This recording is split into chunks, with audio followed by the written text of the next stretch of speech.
इस देश में प्रधानमंत्री कह रहे हैं कि हमने जनधन खाते खुलवाए। बहुत बढ़िया, बजाओ ताली। और खाते जब खुलवाए तो 500 रुपया आपसे डलवाए। और देश का पॉपुलेशन प्रधानमंत्री हमेशा बोलते रहते हैं, क्या कहते हैं? 125 करोड़।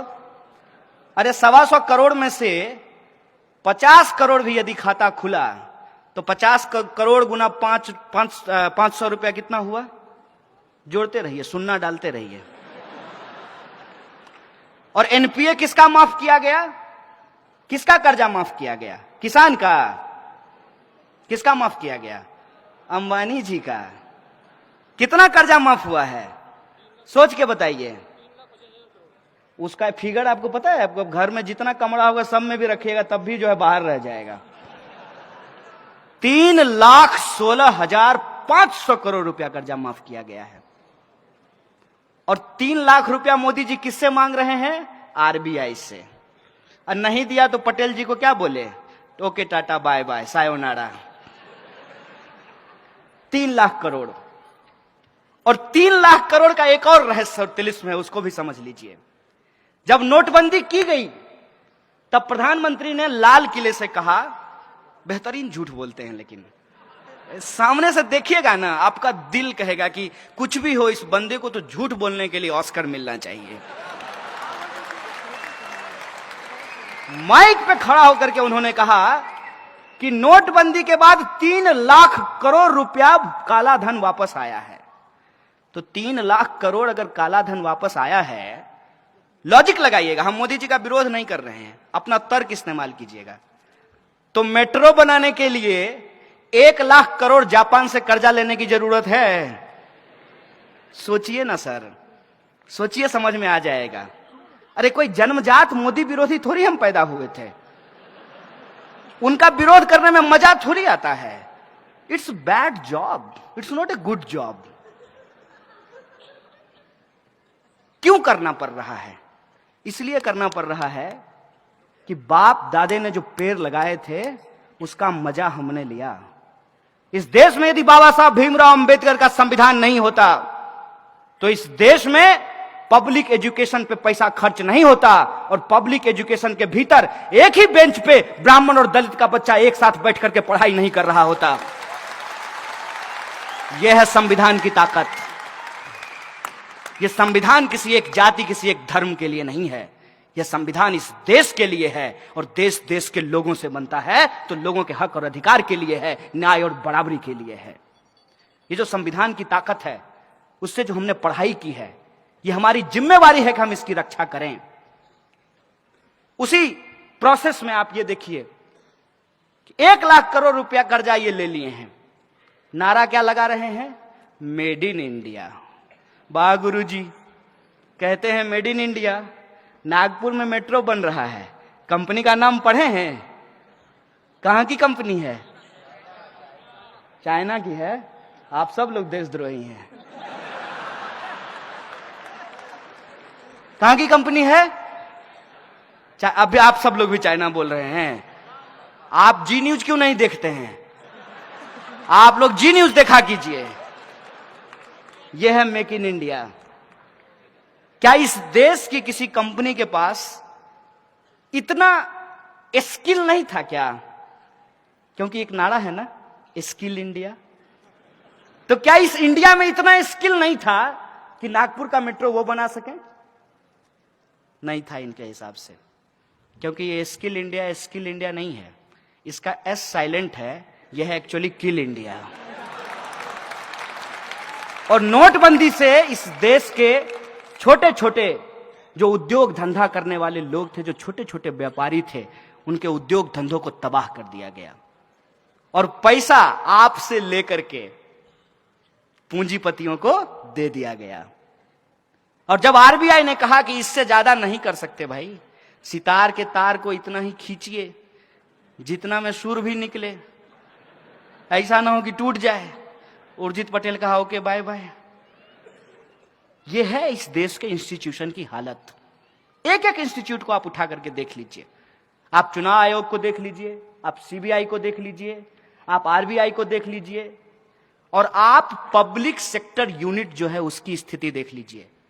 हर पब्लिक सेक्टर यूनिट को कहा गया कि आपको शौचालय बनवाने हैं, लेकिन शौचालय बनाएगा कौन? आरएसएस के 600 संगठन हैं, 600, और किसी को ठेका नहीं देना है। किसको देना है? यदा सदा वत्सल्य, सुबह सुबह जो जाकर के करेंगे उसको ही ठेका देना है। और वो क्या किया? वो सुबह में बाथरूम बनाया, शाम में लेकर के घर गया। हम तो अब पूछना बंद कर दिए हैं कि 15 लाख हमारे खाते में आया कि नहीं आया। हम तो सिर्फ ये सरकार से जानना चाहते हैं कि जो बाथरूम आपने बनवाया उसमें पानी आता है कि नहीं आता है। जब लोगों को जोर से आ जाए तो पानी मिलेगा कि नहीं मिलेगा, हम तो ये पूछना चाहते हैं। किसी चीज का कोई हिसाब नहीं है। और भावनात्मक बातें, जैसे गांधी जी का चश्मा स्वच्छ भारत के पोस्टर पे लगा दिया है। ऐसा लगता है कि गांधी से कोई उसका चश्मा छीन करके सावरकर के सर पे लगा दिया हो। मैं कैसे महसूस करते होंगे आप कल्पना कीजिए। थोड़ा जो अपना इमेजिनेशन पावर है उसको देखिए कि सामने में एक बैनर हो जिसपे एक तरफ गांधी हो और दूसरे तरफ मोदी हो, तो गांधी जी को कैसा महसूस कर लगता होगा? अरे यार कहां फंस गए, इससे अच्छा तो राष्ट्रपिता नहीं होते।